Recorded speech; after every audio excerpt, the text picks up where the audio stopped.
नमस्कार, आप देख रहे हैं स्वदेश खबर। आपके साथ मैं हूं अनुजा यादव। सबसे पहले बात बाजार की कर लेते हैं तो भारतीय शेयर बाजार आज शानदार रिकवरी के साथ बंद हुए। कल के निचले स्तरों से सेंसेक्स 1000 अंक और निफ्टी करीब 300 अंक रिकवर हुआ है।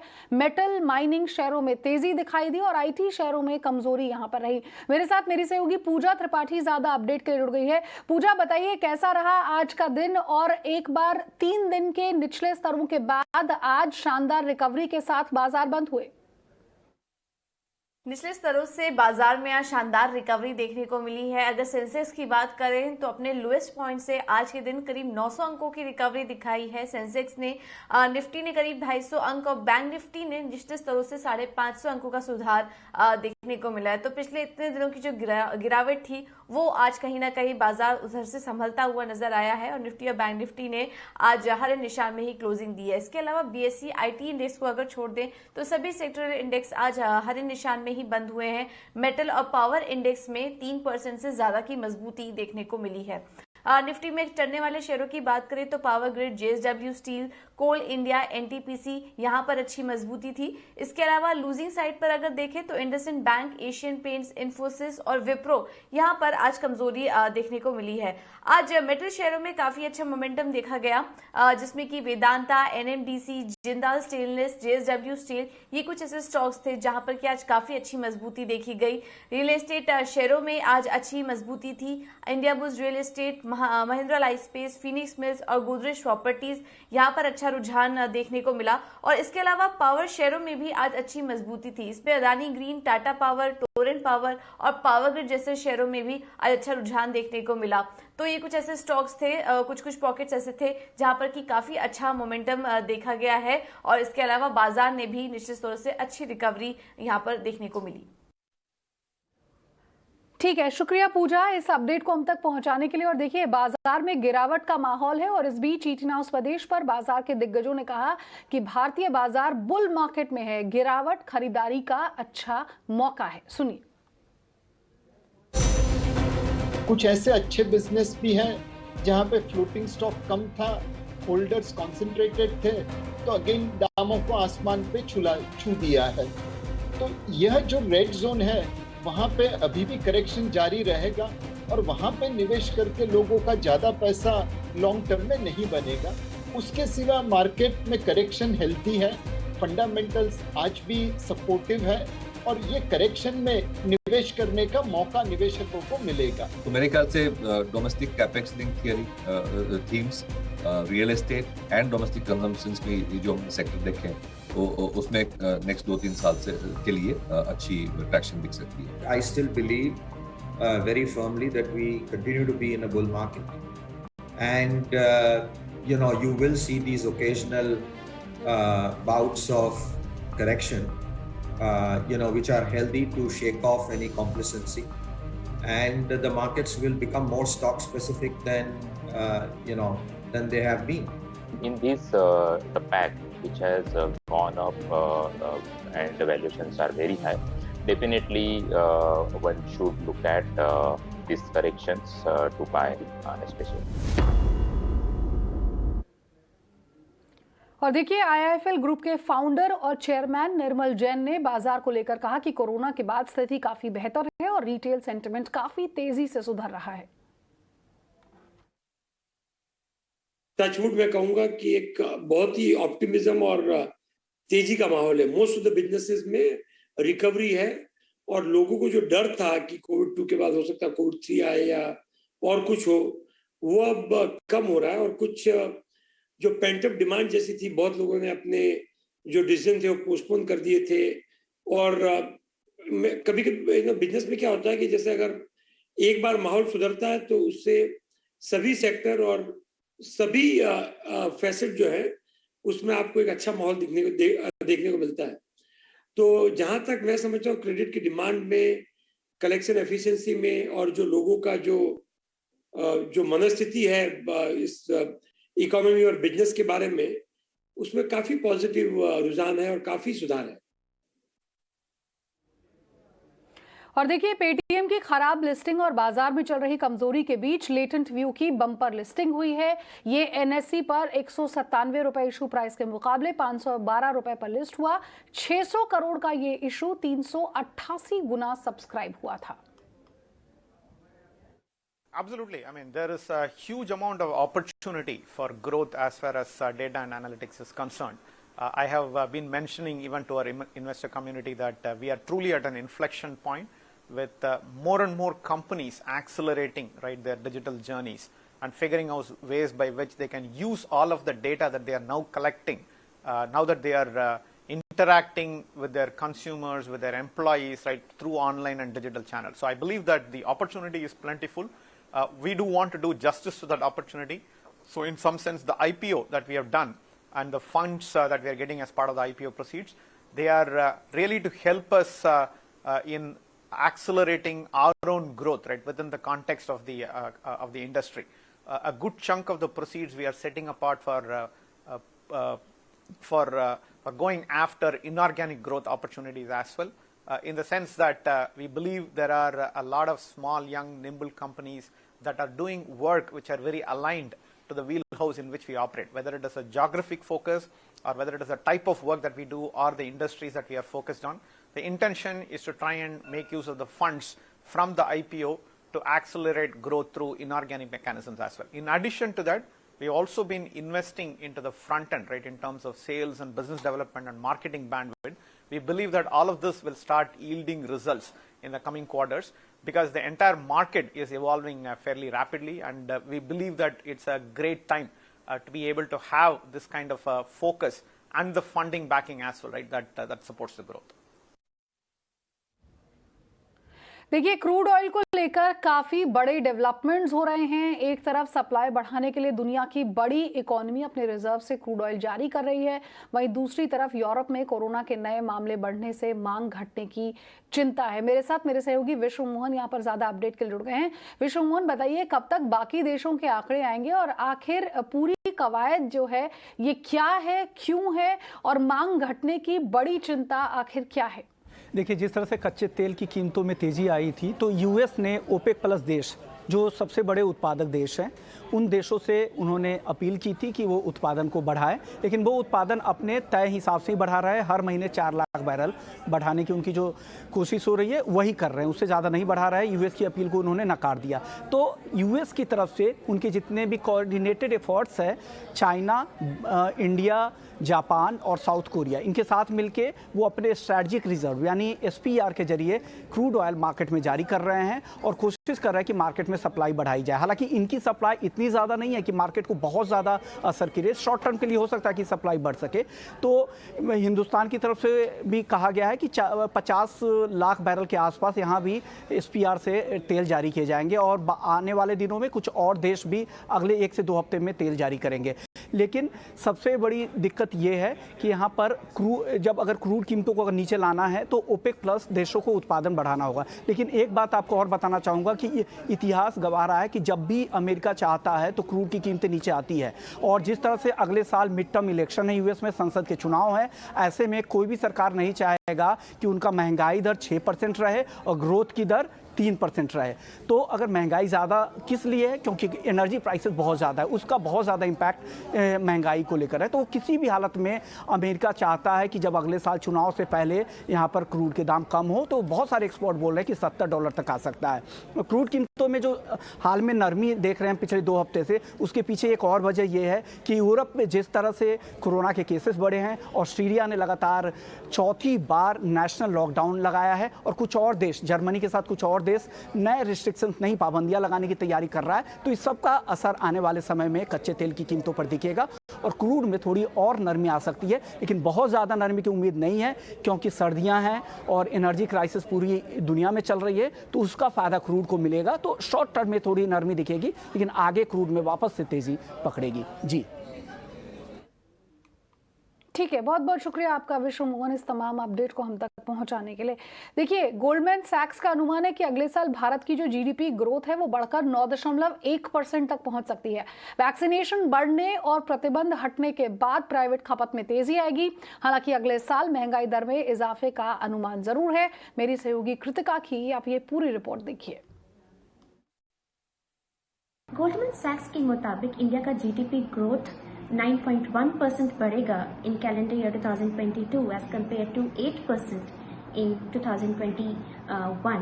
अगर हमें याद है 2020 में काफी शार्प कॉन्ट्रैक्शन देखने को मिला था जीडीपी ग्रोथ में अराउंड 7% का, और वो इसलिए क्योंकि कोविड-19 पैंडेमिक था।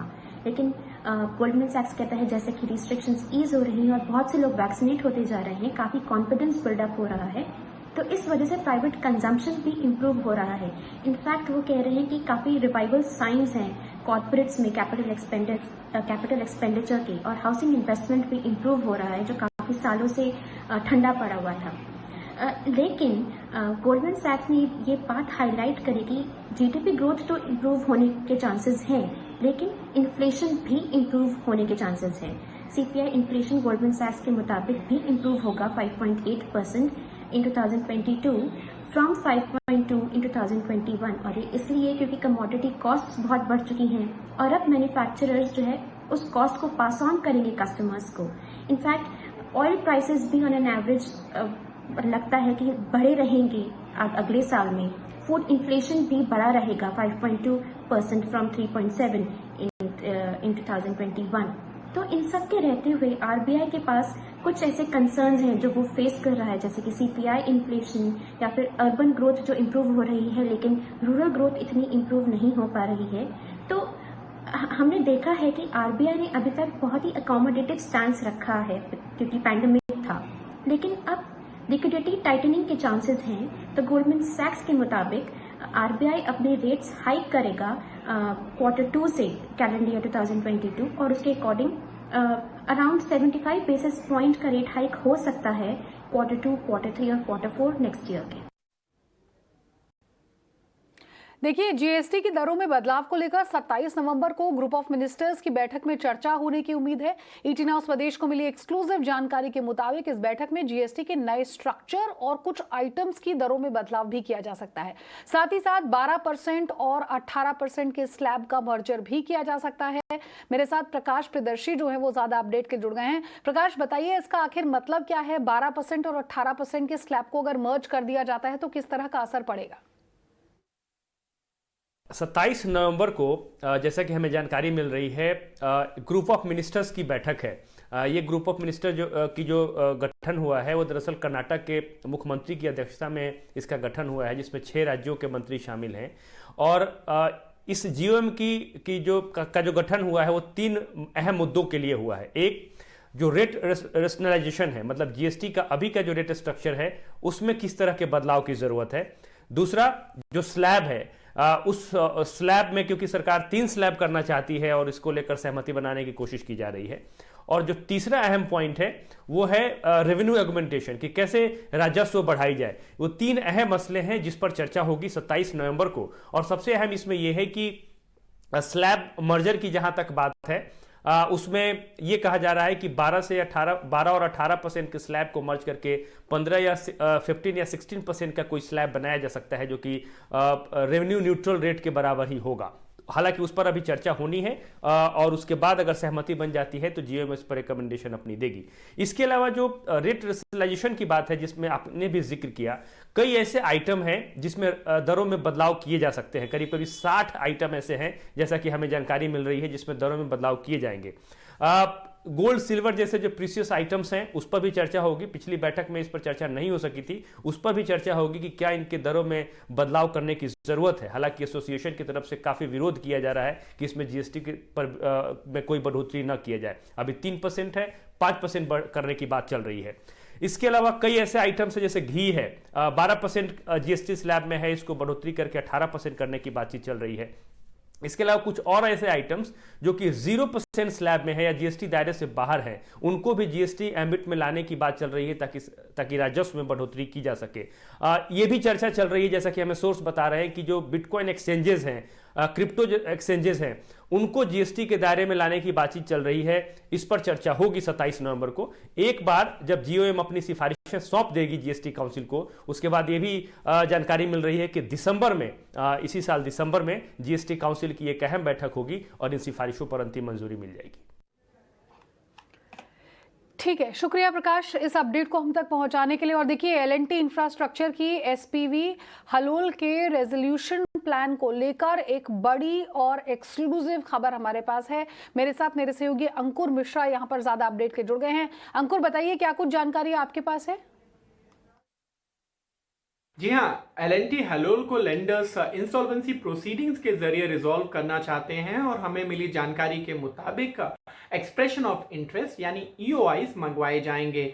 जो ईओआईस को सबमिट करने की डेडलाइन है वो 12 दिसंबर रखी गई है और आगे की टाइमलाइन के मुताबिक 29 दिसंबर तक इन ईओआईस को शॉर्टलिस्ट कर लिया जाएगा।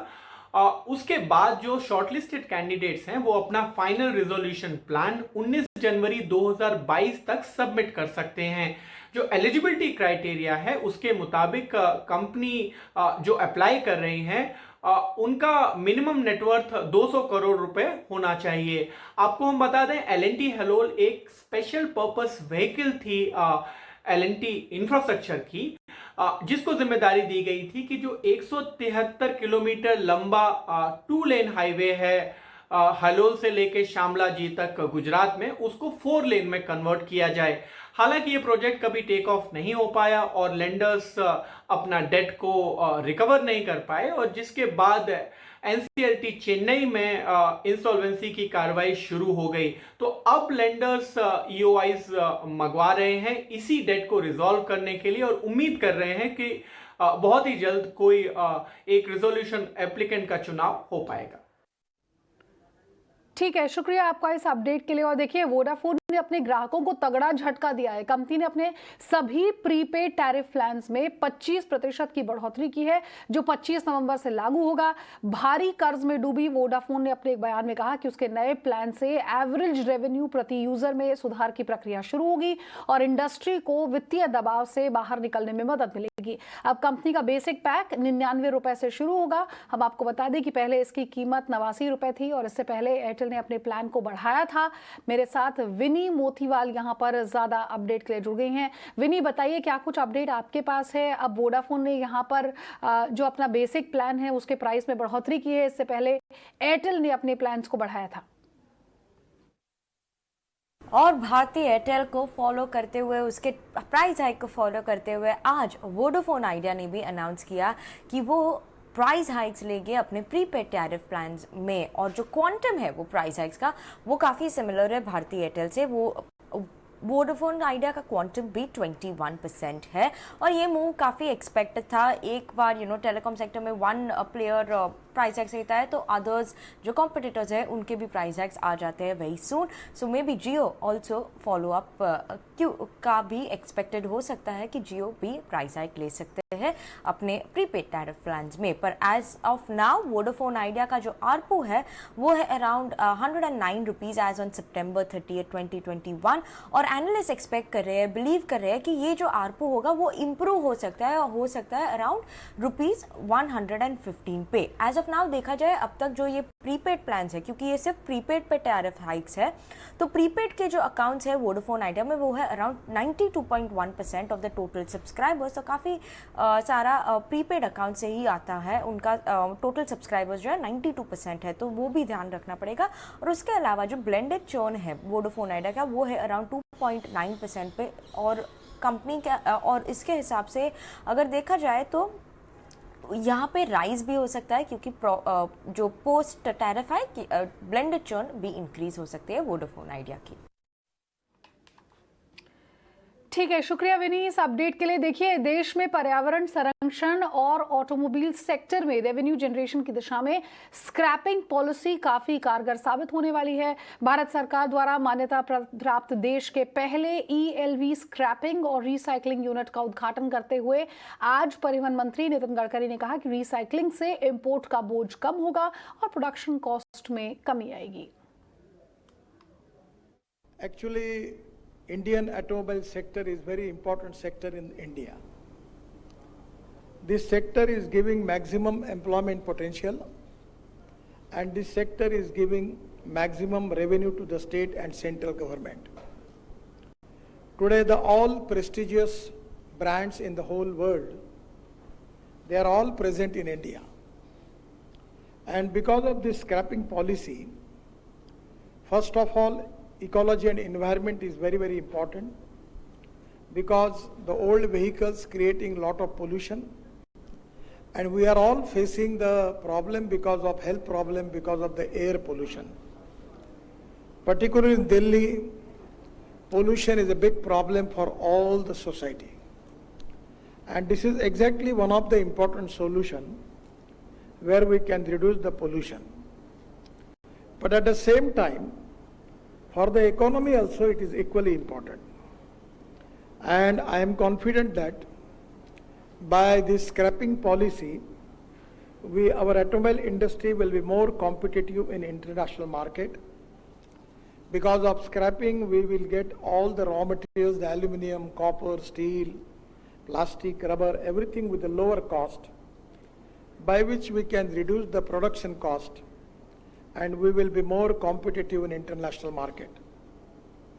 Presently, our turnover of our automobile sector is 7.5 lakh crores, out of which 3 lakh crore export is there.